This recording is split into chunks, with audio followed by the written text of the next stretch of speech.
मैं हूं हिमांशु द्विवेदी और स्वागत है आपका हमारी खास पेशकश चर्चा में। चर्चा के तहत आज एक बेहद ही संजीदा विषय पर बात करने की जरूरत आन पड़ी है। कल दिल्ली, राजधानी है देश की, अर्ध राज्य भी है, उसका बजट प्रस्तुत किया।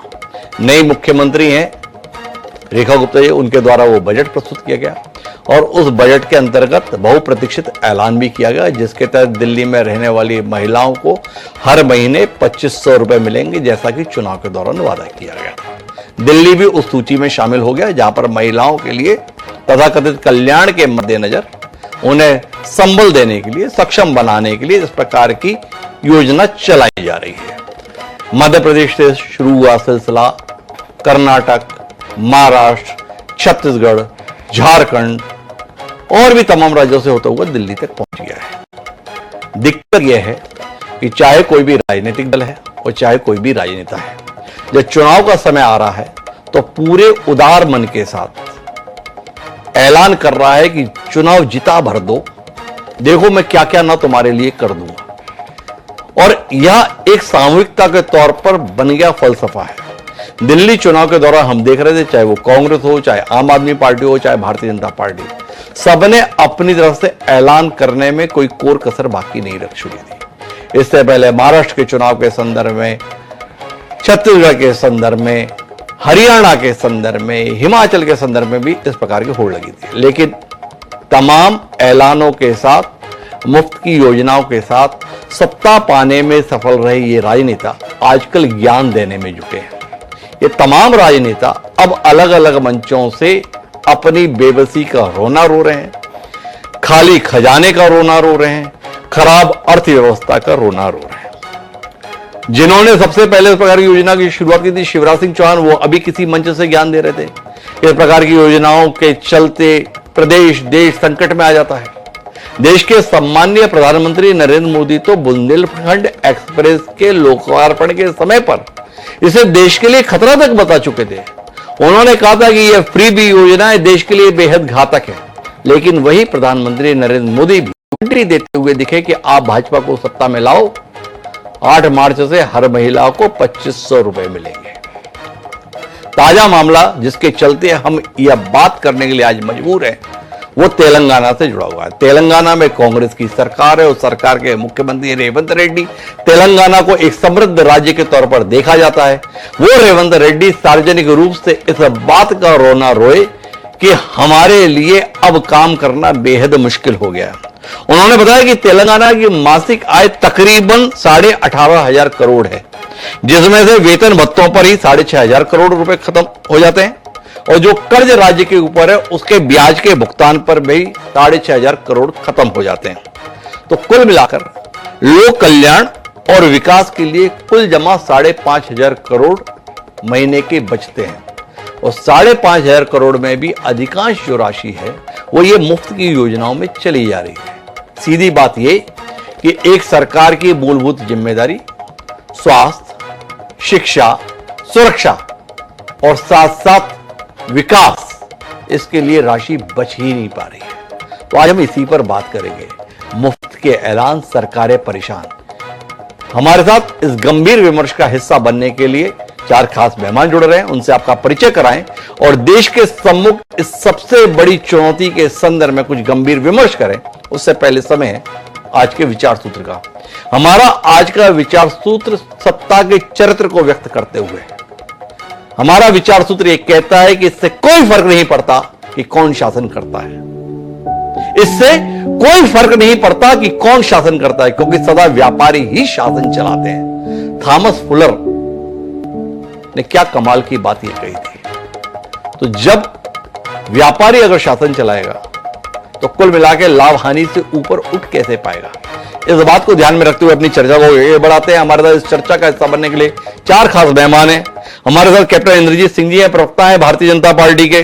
सिद्धार्थ तंवर जी हमारे साथ जुड़ेंगे, जो प्रवक्ता हैं कांग्रेस पार्टी के। नवीन गौर जी हमारे साथ में है, प्रवक्ता हैं आम आदमी पार्टी के। और इन सबके बीच में खासतौर पर इस कार्यक्रम का हिस्सा हैं डॉक्टर चरण सिंह जी, पूर्व चेयर प्रोफेसर RBI हैं, जाने माने अर्थशास्त्री हैं। ऐसे नाजुक विषयों पर हमेशा हमारे मददगार रहते हैं। चर्चा की शुरुआत भी हम डॉक्टर चरण सिंह जी से ही करते हैं। और चरण सिंह जी, मौजूदा देश और तमाम प्रदेशों की हालत पर आपका वक्तव्य जो हमारे कार्यक्रम की आधारभूमि बनेगा। आपने अच्छी भूमि बताई है। आप जानते ही हैं कि हमारे देश में इस टाइम पे जो स्थिति चल रही है, आपने अपनी भूमिका में साफ बताया कि तेलंगाना के मुख्यमंत्री जी ने ये कहा है, और आगे भी आपको पता ही है कि जितने प्रदेशों में ये सब चीजें कही जाती हैं, जिसको हम लोग फ्रीबीज कह लें, या प्रधानमंत्री जी ने या आपने जैसे रेवड़ी कहा है वैसे कहें। अब सबसे बड़ी दिक्कत ये है कि देश को अगर उन्नति करनी है तो देश को विचारना है, और देश का मतलब सिर्फ केंद्रीय सरकार नहीं, राज्य सरकारें भी हैं, सबको विचारना है। एक अर्थशास्त्री होने के नाते मैं तो सिर्फ विनती कर सकता हूं कि सबको मिलकर विचारना है कि हमने देश का जो खर्चा है, देश की जो आय है, उसको कहां पर लागू करना है। एक अर्थशास्त्री होने के नाते हमारे पास दो पक्ष होते हैं। एक है लोगों को सैलरीज, पेंशन, और जिस तरीके की आपने चीज कही फ्री में कुछ चीजें दे देनी, और दूसरा है कि पूर्ण परंपरा तौर पर विचार करके कि कहां पर खर्चा होगा, जिससे हम अपने देश में, अपने देशवासियों, अपने राज्य के लोगों के लिए नौकरी और दूसरा शिक्षा और सेहत बना सकें, और उनके प्रोडक्टिविटी के लिए हम लोग कुछ चीजें ऐसी उपलब्ध करें कि उस राज्य में या देश में हमारी जो आउटपुट है वो बढ़ सके। आउटपुट बढ़ाने के दो तरीके होते हैं।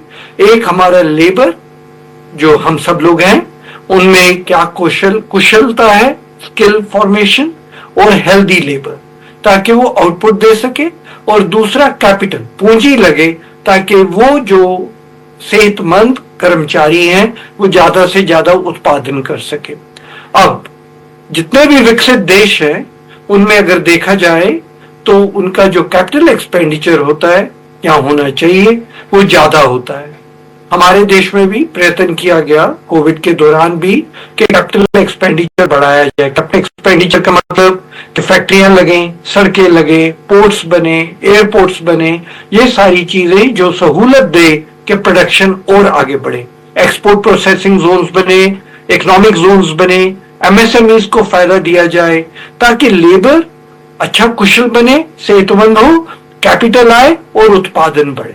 अब ये राज्य सरकार और केंद्रीय सरकार और इसमें हमारे सारे जो नेता हैं उन सब की जरूरत है कि वो अपने लोगों को किस तरीके समझाएं कि ये जो चीजें रेवड़ी के रूप में दी जाती हैं, इनका मल्टीप्लायर इफेक्ट आगे जाके ज्यादा नहीं होता है। एक चीज और मैं कहूंगा, आपका शुक्रगुजार हूं, आपने शुरू में मुझे समय दिया।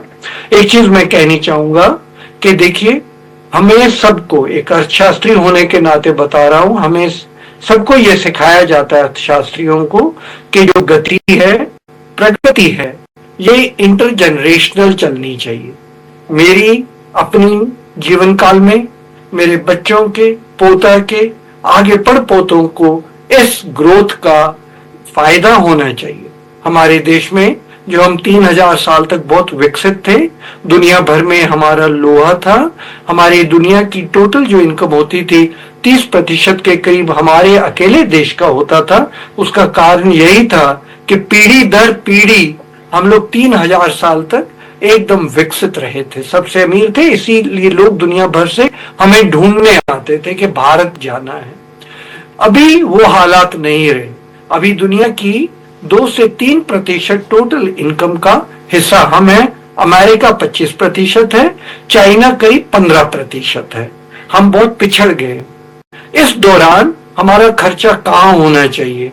हमारा खर्चा फ्रीबीज में, और खास करके रेवेन्यू एक्सपेंडिचर जो अभी का अभी लग जाएगा, या इस तरीके होना चाहिए कि हमारे बच्चे और आगे ग्रैंड चिल्ड्रन और ग्रेट ग्रैंड चिल्ड्रन को भी गति का थोड़ा आनंद आए और देखें कि कहां पे देश था, हम उस देश को हमने कैसे ग्रहण किया अंग्रेजों से, और हम अपने बच्चों को आगे कैसे दे रहे हैं, ताकि sustainable and steady growth path हम दे पा रहे हैं कि नहीं। वो देने का एक ही रास्ता है कैपिटल एक्सपेंडिचर।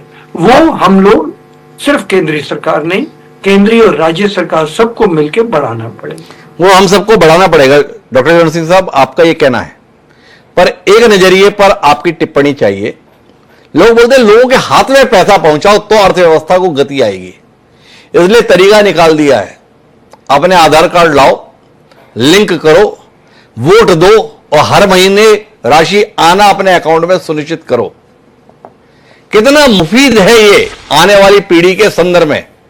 आप बात कर रहे हैं आपके बच्चे, बच्चों के बच्चे, या आपको खतरा दिख रहा है, बच्चों तक भी बात नहीं आ जाएगी। हो सकता है आपके रहते रहते ही कहानी समाप्त हो जाएगी। हाँ जी, आप अगर ध्यान से गौर से देखेंगे तो जिस तरीके, जिस गति से हम लोग इस टाइम पे बढ़ रहे हैं और जिस अर्थव्यवस्था हमारे पास है, हम दुनिया में अभी तो तेज गति से बढ़ रहे हैं, कोई शक नहीं है। 6-6.5% पे बढ़ रहे हैं, दुनिया में सबसे तेज गति है। पर आप जानते ही हैं कि 1 करोड़ लोग हम वर्क फोर्स में हर वर्ष डाल रहे हैं। और अब ये भी जानते हैं कि हमारे पास एकदम यंग उम्र के बच्चे हैं, इनके लिए रोजगार हम ही ने जनरेट करना है। अगर बच्चों के लिए रोजगार नहीं बना पाएंगे तो आपको पता है बच्चे इधर उधर चले जाते। अब इस स्थिति में मुझे जो लगता है, बिल्कुल पूरे अर्थव्यवस्था और अर्थशास्त्री होने के एंगल से अगर मैं देखूं तो हमें खर्चा ये सोचकर कि हमारे इंटरजेनरेशनल सस्टेनेबल बेसिस पे कहां होगा, वो आप देखेंगे कैपिटल एक्सपेंडिचर में ही होगा। ये जो आपका आर्ग्यूमेंट है कि लोगों के हाथ में पैसा पहुंचा दिया और वो खर्चा करेंगे उससे गति आगे बढ़ेगी, आपने देखा है कि वो तो नहीं हो पा रहा है, होता भी नहीं, कहीं भी नहीं होता भी नहीं है, हो भी नहीं सकता, ये कहना है डॉक्टर चरण सिंह साहब का। लेकिन मेरे साथ में इस समय जुड़े हैं कैप्टन इंद्रजीत सिंह जी, उस भारतीय जनता पार्टी के प्रवक्ता हैं जो देश को यह भरोसा दिलाने में जुटी है कि देश खोया हुआ गौरव अगर किसी के नेतृत्व में पाएगा तो भारतीय जनता पार्टी के नेतृत्व में पाएगा। चरण सिंह जी साहब हमें बता रहे थे एक समय पर हम दुनिया में 30% योगदान देते थे कुल जीडीपी का, 2-3% पर रह गए। तो इंद्रजीत सिंह साहब आपसे समझना चाहते हैं, इस फार्मूले पर आप भी बड़ी तेज गति से आगे बढ़ रहे हैं जिसमें बांटो और राज करो। एक तरीका अंग्रेजों का था, बांटो मतलब आपस में बांट दो और राज करो। अब नया फार्मूला राजनेताओं ने निकाला है, कुछ कुछ सबको बांट दो और राज करो। कितने खतरनाक रास्ते पर महसूस कर रहे हैं आप?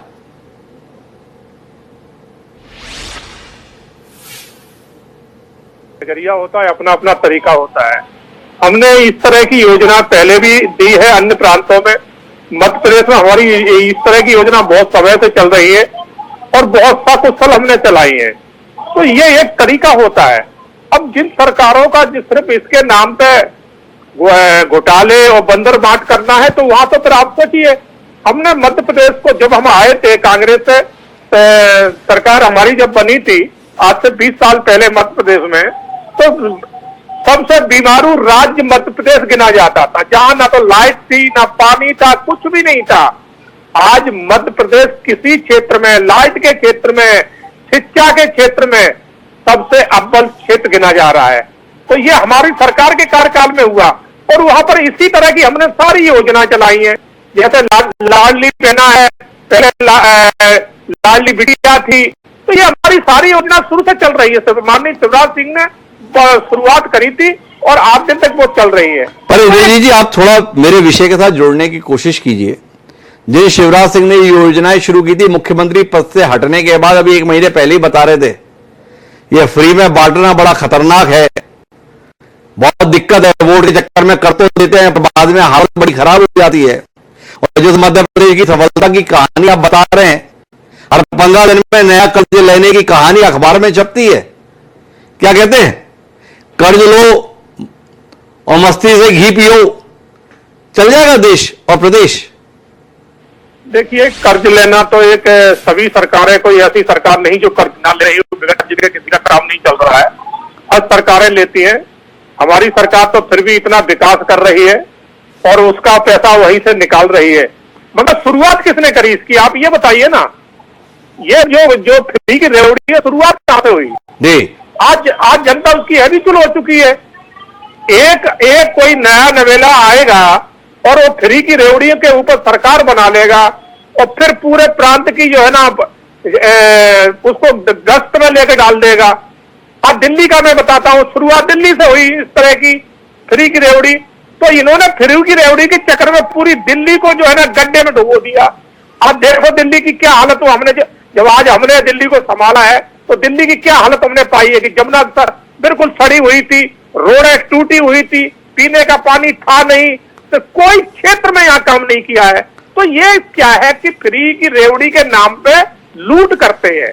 आप अगर उनको बखूबी अगर आप कुछ किसी को जनता को दे रहे हो तो उसका एक आपके पास पूरा एक पूरा रोड मैप होना चाहिए, उसका एक तरीका होना चाहिए कि हमने कितना देना है, कितना विकास करना है, हमारे पास कितना बजट है और इस बजट को हमने कहाँ लगाना है।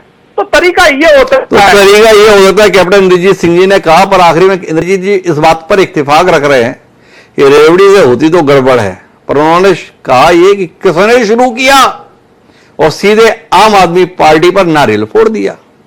हमारे साथ सिद्धार्थ तंवर जी हैं, आम आदमी पार्टी के सुधी प्रवक्ता हैं। सिद्धार्थ जी थोड़ा रोशनी देंगे? मैं भी जाऊंगा। नवीन गौड़ जी हैं, आम आदमी पार्टी के प्रवक्ता, उनके खाते में यह श्रेय डाला गया है कि इस देश के चाल चलन को आर्थिक रूप से बिगाड़ने के संदर्भ में पहली पहल आपने की। कितना अपने आप को अपराधी महसूस कर रहे हैं नवीन गौड़ जी? हिमांशु जी, सबसे पहले तो आपको नमस्कार और आपके माध्यम से आपके सभी दर्शकों को भी और जितने पैनलिस्ट बैठे हैं उनको भी नमस्कार। देखिए हिमांशु जी, उल्टा चोर कोतवाल को डांटे, कैसी बात कर दी इन्होंने।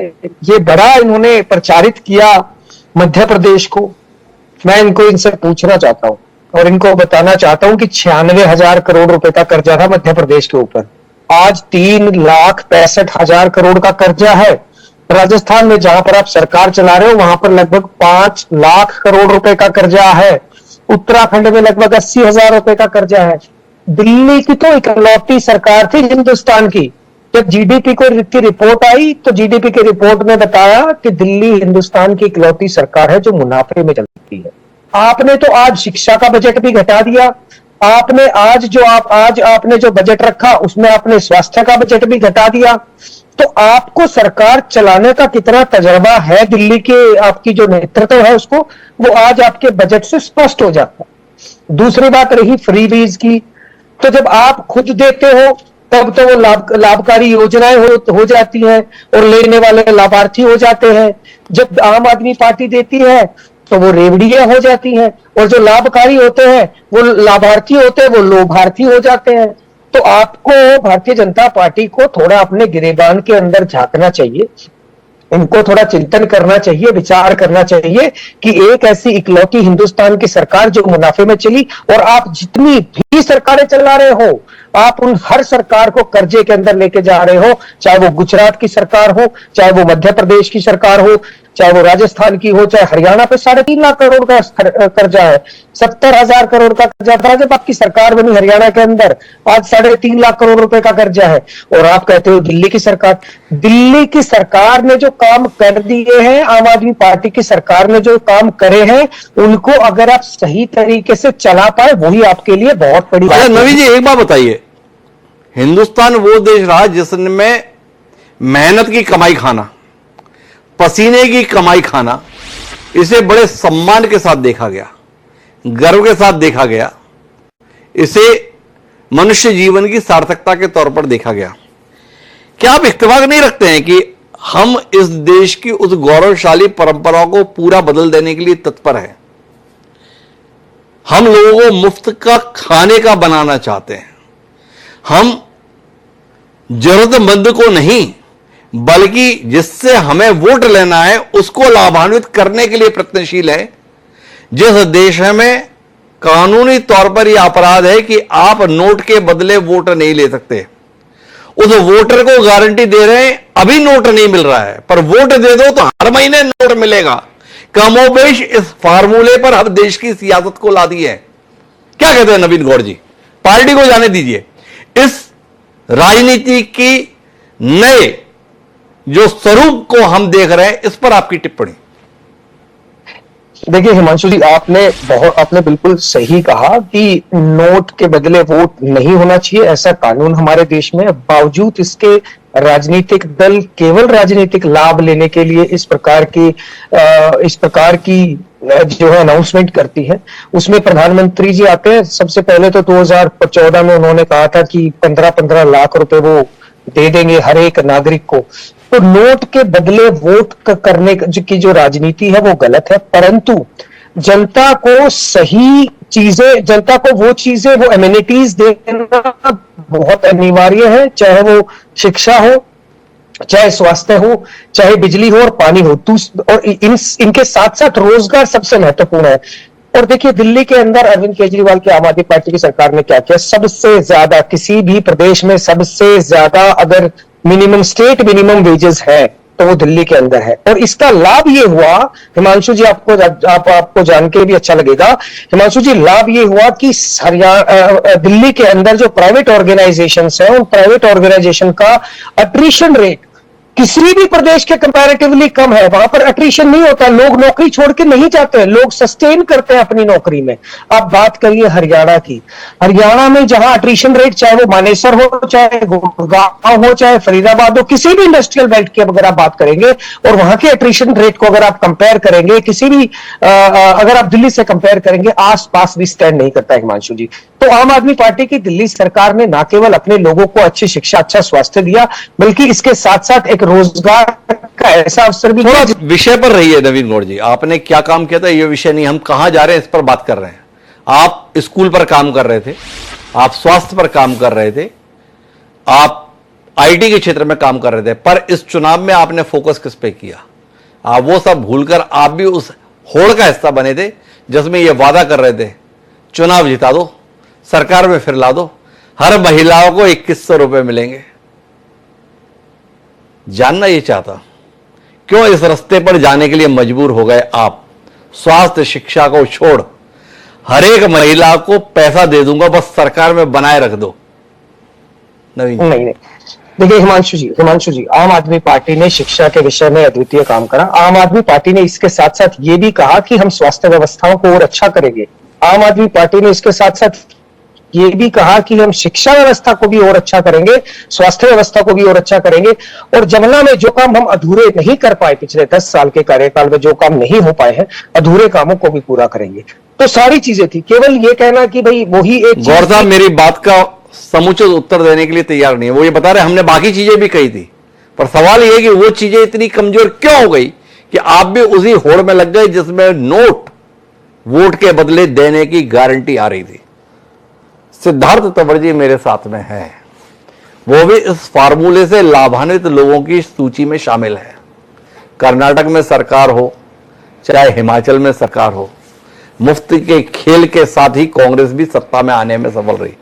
सिद्धार्थ जी, रेवंत रेड्डी अब बहुत परेशान हैं, सुक्खू जी पहले ही आंसू बहा चुके हैं और कर्नाटक से भी आवाज रोने की यदा कदा सुनाई देती रहती है। क्या कहते हैं?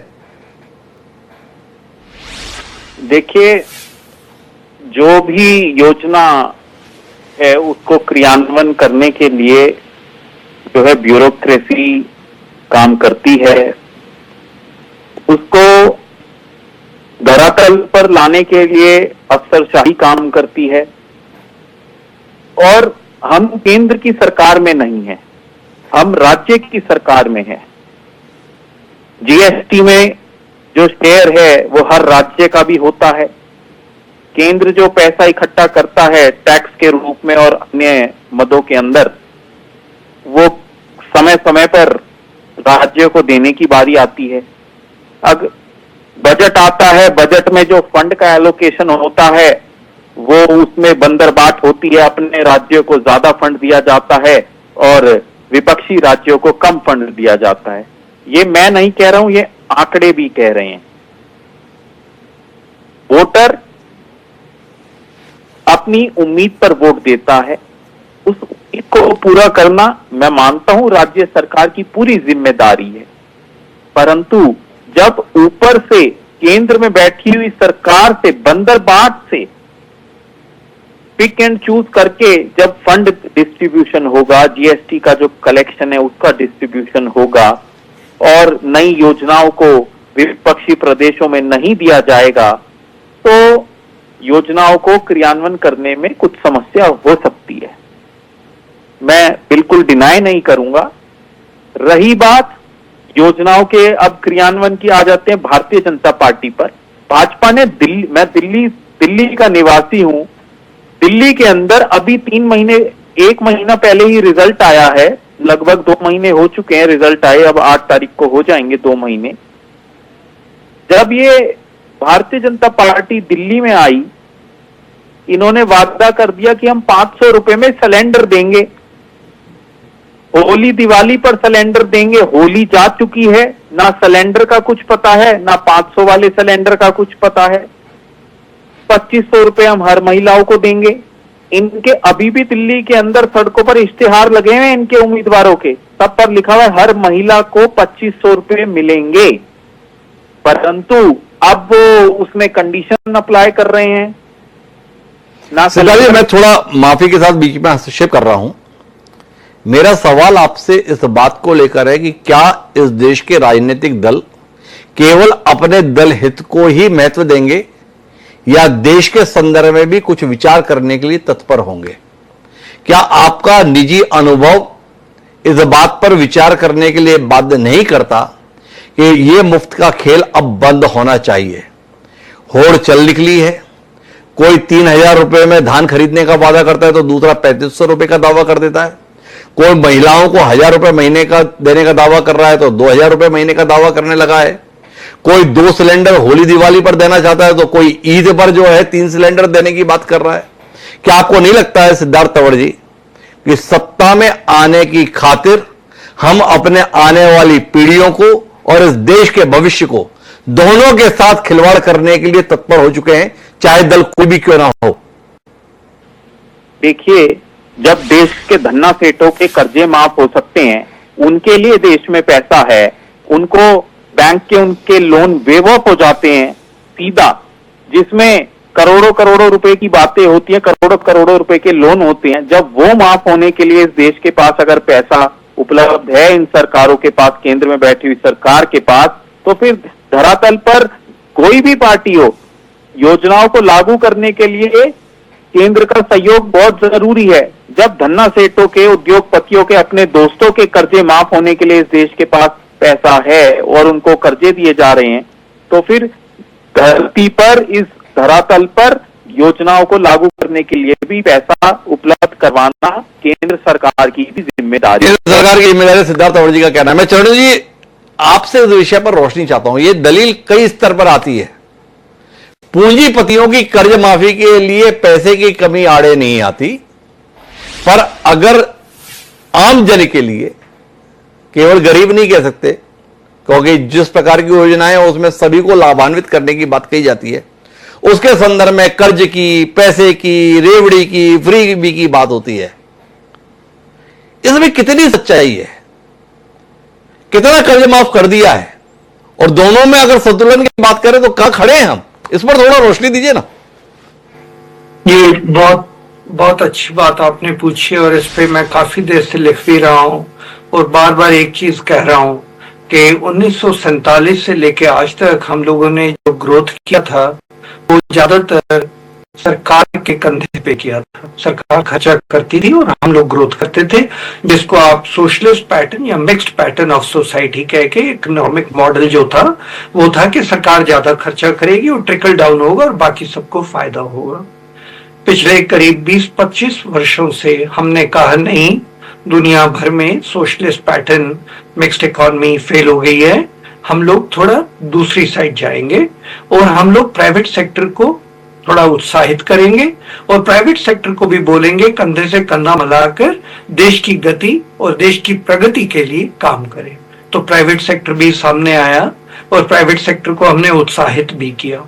अब एक चीज थोड़ा ध्यान से सुनिएगा, जो सरकारी नौकरियां हैं वो उतनी ही हैं और उतनी ही रहेंगी, क्योंकि अब तो आगे जाके artificial intelligence, machine learning, drone, cameras सब आ जाएंगे।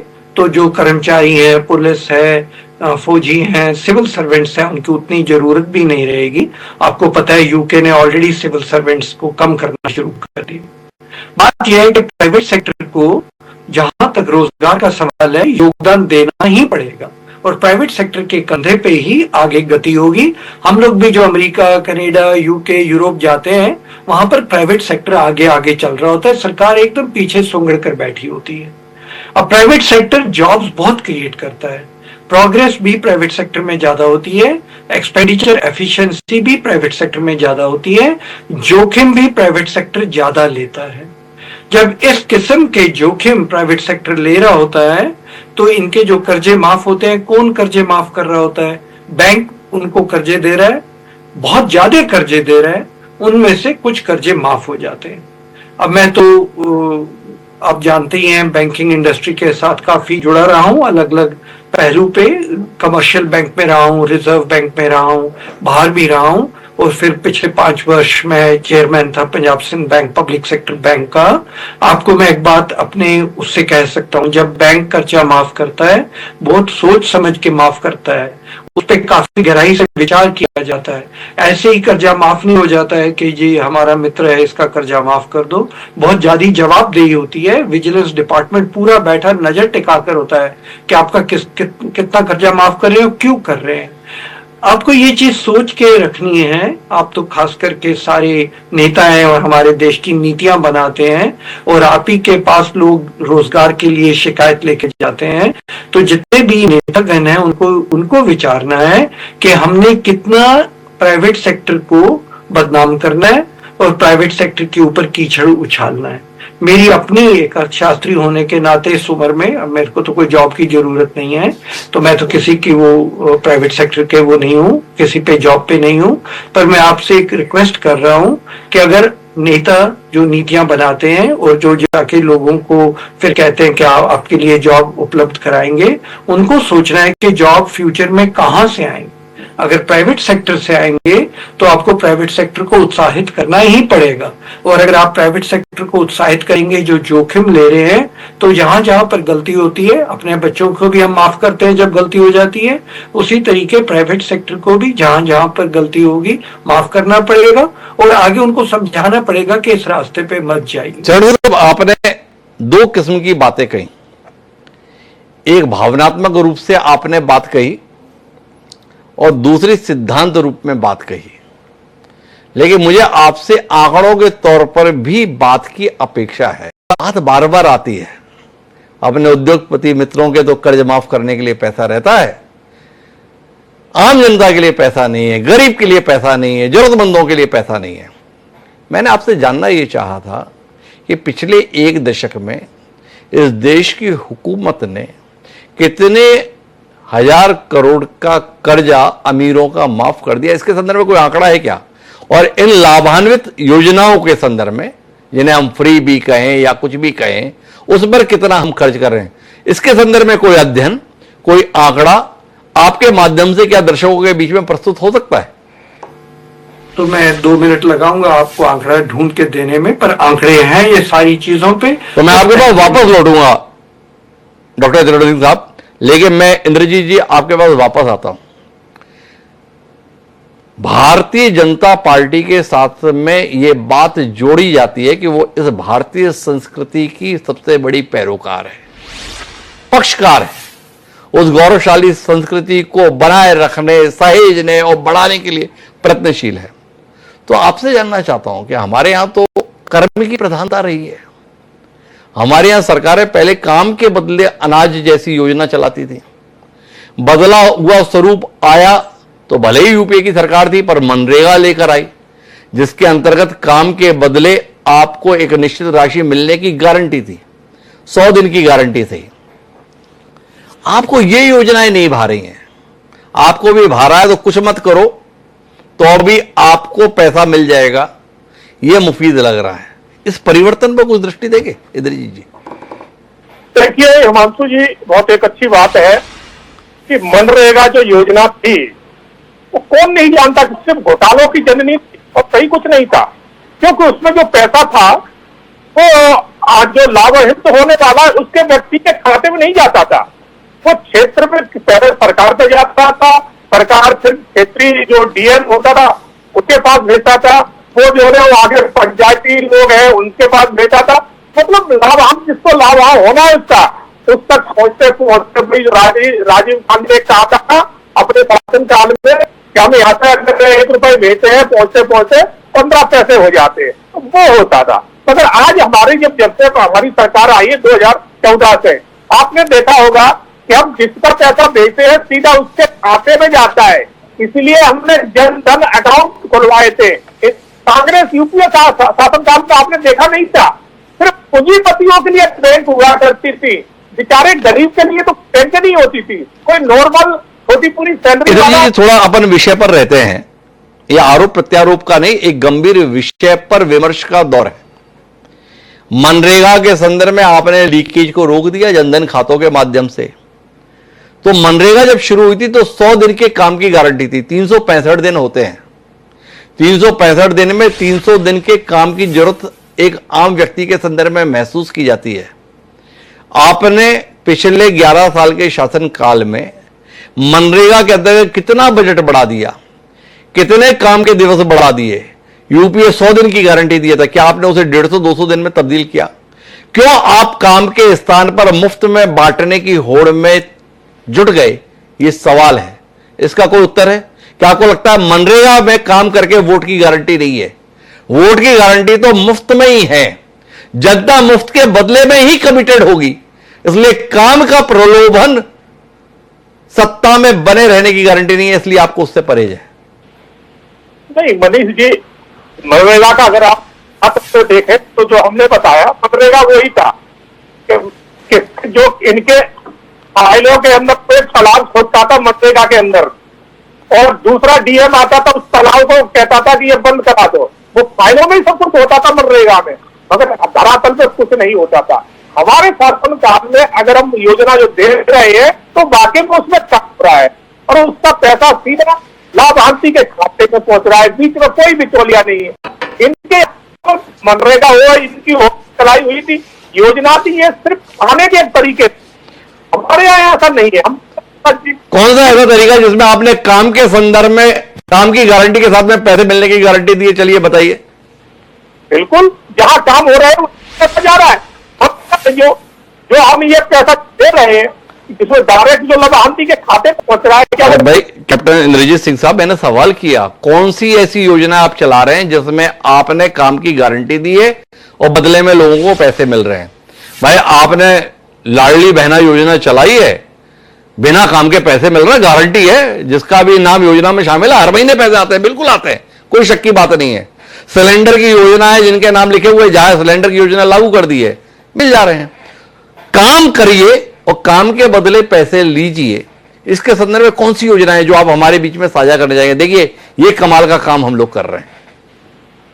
देखिए मनीष जी, सबसे बड़ी बात यह है कि हम ये ये देखते हैं कि जरूरत कौन है और जरूरत तक उसको जो है ना जरूरत की जो सुविधा जो सरकार से लाभ मिल रही है वो पहुंचना चाहिए। सिर्फ उसके नाम पे छूट बीच में दूसरे कर ले वो तो नहीं चलेगा ना। इंद्रजीत साहब हमारे सवाल का उत्तर नहीं दिया, बोले कि हम तो जरूरतमंदों को दे रहे हैं। जरूरतमंद पार्टियां हैं या लोग हैं, यह अंतर समझना मुश्किल हो गया है। नवीन जी क्या कहते हैं इसके संदर्भ में? क्या नवीन जी आप इत्तेफाक नहीं रखते? हम अच्छे स्कूल बनाएं, अच्छे अस्पताल बनाएं, अच्छी सड़कें बनाएं, अच्छे भवन बनाएं, इसके संदर्भ में खर्च करें, समझ में आता है। पर आप कुछ मत कीजिए, पर हमको वोट दीजिए, इसके बदले में अगले 5 साल तक आपको 2,000 रुपये महीना मिलेगा, आपको 2,500 रुपये महीना मिलेगा, और अगर आपने हमें ज्यादा ही दे दिया तो 3,000 रुपये महीना भी मिलेगा। ये सौदा आपको कितना भारा है? कितना आपको लग रहा है कि हम देश के साथ में ठीक कर रहे हैं, या आपको अंदर से गिलानी आ रही है? नहीं, ये रुकना चाहिए। ये देश के साथ खिलवाड़ है, आने वाली पीढ़ियों के साथ खिलवाड़ है। हिमांशु जी देखिए, बिल्कुल अच्छे स्कूल बनने चाहिए, बिल्कुल अच्छे हॉस्पिटल बनने चाहिए, सरकारी इमारतें बननी चाहिए। आपने बहुत अच्छी बात कही और ये होना चाहिए, और ये दिल्ली में हमने करके भी दिखाया।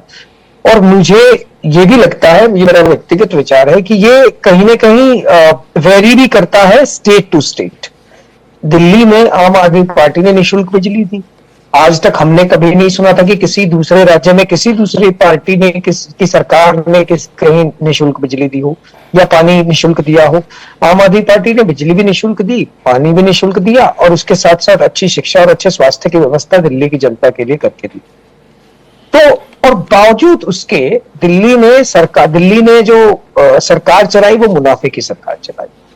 तो एक वो सरकार है जहां पर अगर संभव हो पा रहा है, आप वो एमिनिटीज अपनी जनता को दे पा रही हैं जो जीवन जीने के लिए अनिवार्य है, तो उसे देने में मुझे नहीं लगता कि कोई समस्या है। इसके साथ साथ जब मैं कह रहा था कि अट्रिशन कम हो रहा है, मेरा सीधा परिप्रेक्ष्य जो था वो ये था कि आपने अपनी लोगों को एक स्टेबल एम्प्लॉयमेंट देने का भी काम करा है। ना केवल आपने फ्री में बांट दिया है, बल्कि ऐसी व्यवस्था करी है कि आपका रोजगार भी स्टेबल रहे और आप उस रोजगार से अपने घर परिवार का खर्चा भी चला सके। भारतीय जनता पार्टी केवल मुफ्त की बात करती है, और भारतीय जनता पार्टी जब मुफ्त की बात करती है और जब हम कहते हैं कि वो मुफ्त की बात करती है और मुफ्त की बात वोटों के लिए करती है, तो इसलिए कहते हैं क्योंकि जब ये राशन देते हैं बीपीएल परिवारों को, उस राशन के झोले पर मोदी जी का फोटो छपाओ। मोदी जी चिल्ला कर अपने भाषण में कहते हैं कि 15-15 लाख रुपए हर आदमी के खाते में आ जाए।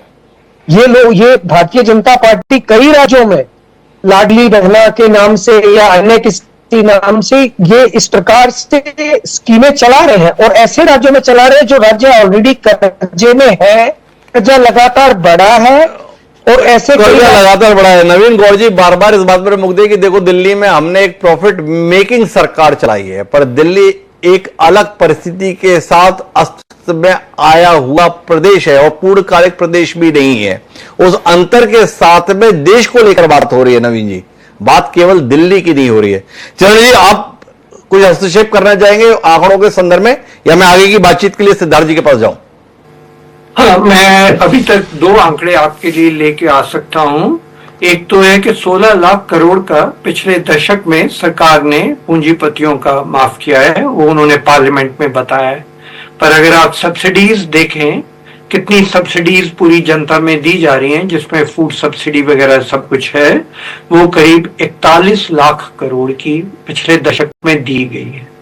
तो ये दर्शकों के लिए जानने वाला विषय है, जो बार बार ये दलील दी जाती है कि आपके पास में उद्योगपतियों के लिए पैसा है, गरीब के लिए पैसा नहीं है। तो इस फर्क को समझिए। 16 लाख करोड़ रुपए की धनराशि पिछले एक दशक में उद्योगपतियों के संदर्भ में, व्यापारियों के संदर्भ में माफ की गई है, कर्ज के संदर्भ में, जिसमें लगा है कि ये कर्ज चुकाने की स्थिति में नहीं है। और इसी के साथ साथ 41 लाख करोड़ रुपए की राशि खर्च की गई है उन योजनाओं के संदर्भ में जिन्हें हम लोक कल्याणकारी योजनाएं कहें, अपने शब्दों में फ्री भी कह लें। इसके संदर्भ में तकरीबन 2.5 गुना का फर्क है दोनों के संदर्भ में। पर मैं सिद्धार्थ जी आपके पास आखिरी दौर की बातचीत के लिए, क्या आप इत्तेफाक रखते हैं कि नए सिरे से बैठने की जरूरत है, नए सिरे से विचार करने की जरूरत है? अभी 19 मार्च को उपराष्ट्रपति जगदीप धनखड़ ने कहा कि देश को और देश के सम्मानीय सांसदों को बैठकर विचार तो करना होगा, जाना कहां है? आप समझते हैं जरूरत है इस बात की? देखिए, जिसको फ्री बीज का नाम दिया जा रहा है और कहा जा रहा है कि मतलब राजनीतिक पार्टियां अपने हितों के लिए जो है योजनाओं की घोषणा कर देते हैं, उसके लिए अब देश में, हमारे देश में महंगाई इतनी ज्यादा है, महंगाई का दौर है। कांग्रेस की पॉलिसी में आपको बताना चाहूंगा, कांग्रेस पार्टी का जो है कि वो गरीबों के लिए जो योजना बनाती है उसका रोड मैप ऐसा क्यों है कि हम 8500 रुपए देने की हमने घोषणा की थी, हम सरकार में आते देते, और भी जो घोषणाएं थी, आर्थिक मदद की जो घोषणाएं थी, उसका जो रोड मैप है वो इस प्रकार है कि जब अभी जनता की परचेजिंग पावर जो है, जब महंगाई बढ़ जाती है तो परचेजिंग पावर लोगों की कम हो जाती है। जब सरकार की तरफ से जनता को सपोर्ट मिलेगा तो लोगों के पास पैसा पहुंचेगा, और जब पैसा पहुंचेगा तो उनकी परचेजिंग पावर बढ़ेगी। इससे जो है मार्केट में भी काम होगा, लोगों को रोजगार मिलेगा, प्रोडक्शन बढ़ेगा। सिद्धार्थ जी, मैं आपकी पार्टी की दो नीतियों के संदर्भ में बात करना चाहूंगा। काम के बदले अनाज, ये एक दौर में आया, और मनरेगा जैसी योजना यूपीए सरकार के दौर में आई, जिसमें यह वचनबद्धता सरकार के द्वारा दी गई कि जो भी ग्रामीण क्षेत्र में काम की तलाश में हैं, उनको हम साल में कम से कम 100 दिन काम अनिवार्य तौर पर उपलब्ध कराएंगे। क्या मानते हैं आप, ये योजना देश के लिए ज्यादा बेहतर थी, या आप कुछ मत कीजिए, आपको केवल इतना करना है, हमको सरकार बनाने के लिए वोट दे दीजिए, इसके बदले में 5 साल तक एक निश्चित राशि आपके अकाउंट में, क्योंकि डीबीटी है, हमने लीकेज बंद कर दिया है, आपके खाते में हर महीने आती रहेगी। कौन सी योजना देश के लिए ज्यादा बेहतर है, कौन आने वाली पीढ़ियों के लिए ज्यादा बेहतर योजना है? सिद्धार्थ जी, आप ज्यादा बेहतर लाए या वर्तमान दौर जिस योजनाओं को अपना रहा है वो बेहतर है? जी देखिए, कांग्रेस पार्टी ने जो योजना लेकर के आई थी 100 दिन का रोजगार मिलेगा, वो जो रोजगार की योजना थी, उस योजना का जो है किसी की भी अगर जनता को 100 दिन का काम 365 दिन में से मिल रहा है तो लगभग आप मान करके चलिए 3 महीने का काम उनको मिल रहा है। जब आदमी मेहनत करेगा और उसको जब पैसा मिलेगा तो किसी को ये नहीं लगना चाहिए कि मुझे मुफ्त का पैसा मिल रहा है। वो अपनी मेहनत के दम पर मेहनत करके उसको श्रमदान के रूप में वो पैसा मिल रहा है। और 100 दिन की जो गारंटी थी वो कांग्रेस पार्टी की गारंटी थी और हमारी सरकार के समय में इसका अच्छी तरह क्रियान्वयन भी हुआ। इसको जो है स्मारक बताया गया पार्लियामेंट में, कांग्रेस को आलोचना की गई और वहीं दूसरी तरफ इसकी तारीफ इनको बातें करनी पड़ गई, परंतु आज धरातल पर क्या है वो सब जानते हैं। कांग्रेस की योजनाओं के नाम बदल दिए गए और अपनी सिद्धार्थ, आपने उत्तर नहीं दिया। काम के बदले वेतन का फार्मूला ज्यादा बेहतर है या वोट के बदले निश्चित रकम का फार्मूला ज्यादा बेहतर है? आप उत्तर से दाएं बाएं क्यों हो रहे हैं? जी, अगर आप मेरी राय पूछेंगे तो काम के बदले वेतन मिले, इतनी जो 2 करोड़ नौकरियां देने की बात हुई थी वो योजनाएं कहां गई? किसको नौकरी मिल गई? किसको नौकरी मिल गई? सिद्धार्थ जी का है, लेकिन मैं आखिरी दौर की बातचीत के लिए चरण सिंह साहब आपके पास ही वापस आके खड़ा हुआ हूं। लोग ये मानते हैं कि लोगों को पैसे की जरूरत है और पैसा पहुंचाने के लिए रास्ते की जरूरत है। एक रास्ता है वोट के बदले नोट का हर महीने का, दूसरा है काम के बदले नोट का। ये काम के बदले नोट में परेशानी क्या है? मनरेगा 100 दिन की थी, क्यों नहीं कोशिश हुई कि शहरी क्षेत्र के लिए भी रोजगार योजना आ जाए, 100 दिन को 150 दिन या 200 दिन में तब्दील किया जाए? क्या यह देश काम करने वालों का नहीं है, या इस देश में अब काम करने की गुंजाइश नहीं है? क्यों बच रही है सरकार काम सौंपने के स्थान पर सीधे नोट देने के लिए आगे आ रही है? तो फिर एक अर्थशास्त्री होने के नाते मैं आपसे एक विचार शेयर कर सकता हूं कि अगर हम लोग एक्सपेंडिचर ये सोचकर करेंगे, खर्चा ये सोचकर करेंगे कि ये सस्टेनेबल है और इंटरजेनरेशनल है। सस्टेनेबल मतलब क्या ये लंबे दौर तक चलेगा, 150, 100, 200 वर्ष तक, और क्या ये मेरे बच्चों आगे ग्रैंड चिल्ड्रन और पड़पोतों तक जाएगा? तो उस विचार के साथ अगर खर्चा किया जाएगा तो खर्चा ज्यादातर कैपिटल एक्सपेंडिचर पे होगा। सड़कें अच्छी बन जाएं, नौकरियां अच्छी लग जाएं, अच्छी नौकरियों के बदले पैसा दिया जाए। तो ये चीज जो हम लोग इन्वेस्टमेंट ओरिएंटेड एक्सपेंडिचर की बात करते हैं, उसका लॉन्ग टर्म मल्टीप्लायर इफेक्ट काफी ज्यादा रहता है। अभी जैसे आपने कहा कि हर वर्ष हर महीने इतना पैसा दे देंगे, उसके आप एक चीज मन में रखिए, पैसा लोगों तक पहुंचा है दोनों सिचुएशन में पैसा पहुंच रहा है, पर जो ये पैसा पहुंच रहा है उसका एक्सपेंडिचर और उसका मल्टीप्लायर इफेक्ट क्या होगा वो भिन्न होता है। जब आप सड़क बना रहे हैं उधर भी तो लोगों को पैसा तनख्वाह जा रही है, बिल्डिंग बना रहे हैं, बच्चों को पढ़ा रहे हैं, उसमें सब में किताबें छप रही हैं, उसमें भी खर्चा हो रहा है, उसका अलग असर रहता है। तो खर्चा तो दोनों साइड हो रहा है, रेवेन्यू एक्सपेंडिचर में भी हो रहा है, कैपिटल एक्सपेंडिचर में भी हो रहा है। कैपिटल एक्सपेंडिचर में एसेट बन रहा है, उस तरीके के एसेट बन रहे हैं, उनका मल्टीप्लायर इफेक्ट हो रहा है। उस चीज को मद्देनजर रखना बहुत जरूरी है। जहां तक सवाल आपका भी है, और हम लोग अर्थशास्त्री होने के नाते उसे हम लोग भी जूझ रहे हैं कि फ्रीबीज और सब्सिडी में क्या फर्क है, और क्यों हम ये नहीं मानते हैं कि जो सरकार सब्सिडी देती है वो अच्छी है और जो फ्री भी कह दी जाती है वो खराब है। उसमें मैं सिर्फ एक अगेन जो मेरी अपनी राय है, निजी राय है, प्राइवेट सेक्टर अर्थशास्त्री होने के नाते, उसका एक मूल कारण ये है कि जब आप लोग नेता नीति बनाते हैं, और इन्हीं ने नीति बनानी है, जब पूरे विचार करके बनती है नीति, हर पहलू देखा जाता है और उस पर गंभीरता से विचार किया जाता है, फिर आप फूड सब्सिडी देते हैं, मनरेगा पे देते हैं, पेट्रोल पे देते हैं और डेवलपमेंट और सोशल एक्सपेंडिचर पे खर्चा करते हैं, वो एक बहुत नीतिगत तरीके से किया जाता है। पर जब फ्री भी दी जाती है, उसकी जो नीयत होती है वो सिर्फ अलग होती है। तो इसलिए ये भिन्नता मुझे लगता है देश के नेताओं ने करनी है, क्योंकि देश के नेता ही जिम्मेवार हैं जब लोगों को नौकरी नहीं मिलती है। अब आंकड़ों की जब बात आती है तो मैं एक बात कहनी चाहूंगा आपके साथ। मैंने 2 आंकड़े शेयर किए थे सिर्फ, एक सब्सिडी का 41 लाख करोड़ पिछले दशक में, और जो राइट ऑफ किया है 16 लाख करोड़ पिछले दशक में। तो आपने जैसे ठीक कहा, काफी ज्यादा तो हमने सब्सिडी में दिया है, पर सरकार, ये मैं आपको सिर्फ केंद्रीय सरकार का दे रहा हूं। अगर मैं इस पे लेख लिखूंगा, आपको भेजूंगा भी, अगर स्टेट और सेंटर दोनों का सब्सिडी और डेवलपमेंट और सोशल एक्सपेंडिचर मिलाएंगे तो आप देखेंगे बहुत ज्यादा होता है। उस पूरे एक्सपेंडिचर में जो दिया जा रहा है 16 लाख करोड़ का, जो एक दशक में राइट ऑफ है, एक छोटा सा है, ज्यादा नहीं। तो ये एक बड़ा अंतर है। सबसे महत्वपूर्ण जो टिप्पणी कार्यक्रम के दौरान निकल कर आ रही है, नियत और नीति के संदर्भ में है। नियत क्या है? नियत अगर पार्टियों की केवल अपने आप को सत्ता में लाना या सत्ता में बनाए रखना है तो नीतियों के प्रति ईमानदार नहीं रहा जा सकता।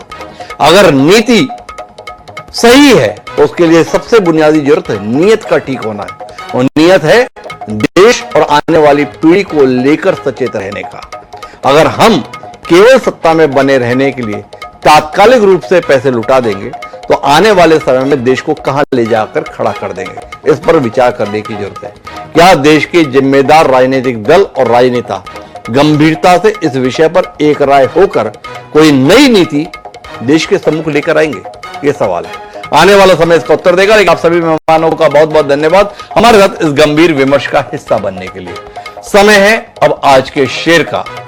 जो सरकारों की नीतियां हैं, जो राजनेताओं के बयान हैं और दलों के जो चुनाव के दौरान किए जा रहे वादे हैं, उसी को लेकर अपनी बेबसी को शायर कुछ इस तरीके से व्यक्त करता है कि भरी है दिल में जो हसरत कहूं तो किससे कहूं, भरी है दिल में जो हसरत कहूं तो किससे कहूं, सुने है कौन मुसीबत कहूं तो किससे कहूं। बहादुर शाह जफर ने जो ये बात बेबसी के साथ व्यक्त की थी, इस समय आम विचारशील भारतीय के मन में वही वेदना और वही बेबसी है। देश के भविष्य को लेकर चिंताएं हैं जिनके प्रति देश के तमाम राजनीतिक दल कतई सचेत हुए जान नहीं पड़ते हैं। देखें क्या हमारी ये कोशिश उनके जहन में कोई नई पहल जगाने में कामयाब रहेगी। इसी के साथ मुझे दीजिए, कल फिर मिलेंगे नए विषय के साथ। प्रणाम।